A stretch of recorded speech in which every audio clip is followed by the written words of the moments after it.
Hi boys and girls, so I'm going to show you how you can use j2launch and Hub to create your graph for your shape hunt this week. So the very last app that you can see on my screen is called j2launch. This is the one that you need to access Hub on a mobile device. So that could be an iPad, a tablet. I'm pretty sure it works with Google devices as well.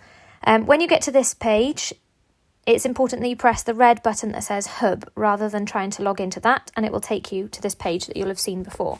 So type in your username, which will be your surname, your first initial, and then usually a number, at hubcymru.net. And then you will need to type in your password. And when you get in, it will take you to this page, which you'll have seen before if you've been uploading videos. So you've got access to your files and everything you need. So, I've just pressed on the wrong thing. Sorry, I'm going to press on this little house at the top left, which will take me back to my home page. Right, so I'm going to tap on this orangey yellow one that says JIT5, which stands for Just Infant Toolkit. And I'm going to turn the screen sideways and zoom out a bit. Along the top, I'm going to choose Chart, this orange tab. Now, there are some templates there, but we're going to start with a blank one. We don't need one. And I'm going to give my chart a title just to start off with. So I'm going to call it My 3D Shape Hunt. And I'm giving them all capital letters because it's important that titles have capital letters. Now, along the side here, I've got my little table. Now, this is where I'm going to label those as well. So the item is going to be the 3D shape. 3D shape that I found on my hunt. And the number, I'm going to change it so it says number 1, so it's got a capital letter, and number found. Now let's say that the first shape that I went looking for on my shape hunt was a cube, and I have found 4 real life examples of cubes. All I've got to do is put in a number 4 by there. Now, as soon as I press done, that's going to show up there, and it's in a block graph at the moment, and you can see that because it's ticked on the left-hand side. If I untick block graph, that will disappear, and I could make it into a bar graph just as easily.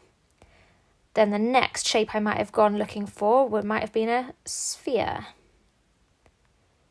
And I might have only found 3 of those. I found a football, a basketball, and a melon in the fridge.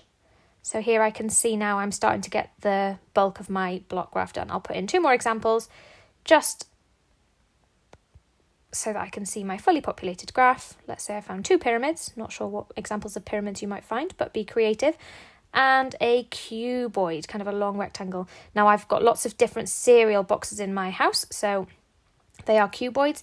And here I can see then my graph. I've got the option of getting rid of the table then once I've put in my data, but I do like to see it.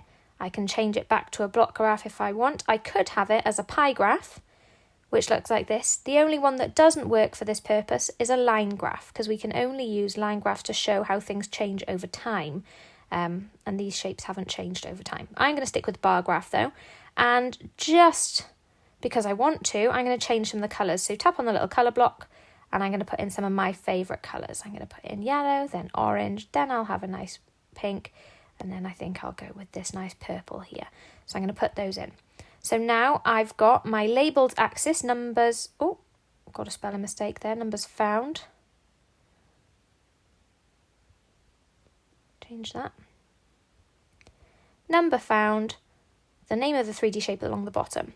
And when I'm done, all I need to click is this button at the top, which looks like a floppy disk, the save button, and that will automatically save to my files. So now if I press the little house in the very top corner and I end up back on my home page, when I click in my files, it will be exactly where I need it to be. Okay, I hope this helps, and I look forward to seeing some of your graphs.